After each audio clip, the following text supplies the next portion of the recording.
The very urge for liberation, when it doesn't find an outlet, it becomes the urge to consume. Do you see this? Where does the tendency to consume so much come from?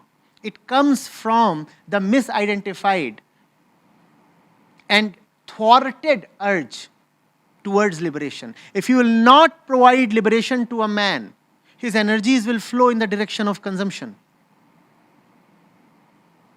So these are the two things that we require. One, less population.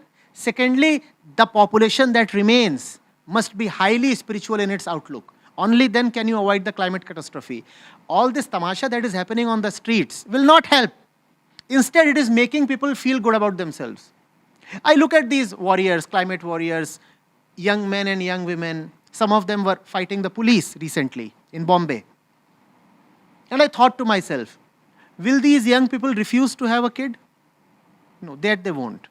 Here for a tree, they are prepared to lay down their lives, and I respect that sentiment. Seriously, I respect that. But then I want to question the efficacy of that. You don't want these 2,700 trees to be cut down. But then if you get one child, that is the equivalent of cutting down 1,00,000 trees. Bringing one child to the world is the equivalent of cutting down 1,00,000 trees. Maybe more. Just do the maths. But you show so much of sentiment when a tree is hacked down. And you show no sentiment when you see family after family procreating. You in fact send them congratulatory messages. Wow, nice, Didi. Good that you had your second or third kid now. Returning from the climate demonstration, what does this young girl do? She calls up her Didi and says, so Didi, was the delivery fine?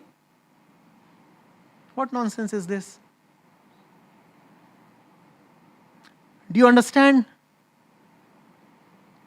Climate catastrophe is a spiritual problem. And it can only have a spiritual solution.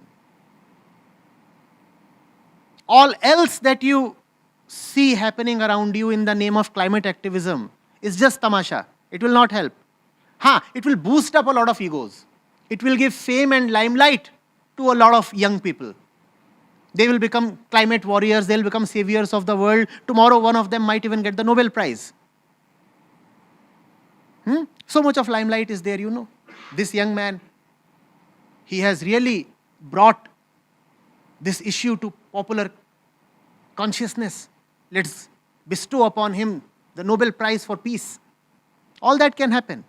But all that will be just symbolic, not helpful at all. Or even if it helps, it will help only to a very marginal degree. Do you get the real solution? From 8 billion, take it back to 2 billion. And you don't have to kill people for that. You just have to educate and encourage people to not to reproduce. Even if they want to have kids, let them have at max one kid. And second thing is, this 2 or 3 billion that finally remains must be deeply spiritual from the heart, so that it does not have a tendency to feast upon the world. Are you getting it? But the way climate activism is going, it is going in a very blind direction. People are trying to get governments to intervene by way of legislation. What can the governments do? It's a democratic world. The governments will only do what the people want them to do. And the people want only cosmetic steps to be taken. So the governments will take cosmetic steps. In fact, chances are, as far as this tree plantation exercise is concerned, chances are we have already crossed the threshold where tree plantation can reverse the changes of the effects of climate change. That threshold has already been crossed. Now we need stricter action. Now we need more meaningful action. Now we need real action.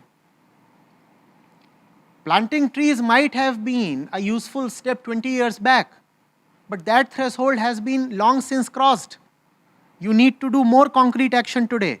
And more concrete action is not about, Friday demonstrations and all that stuff and Friday strikes. All that is just a show. Real action needs to be taken.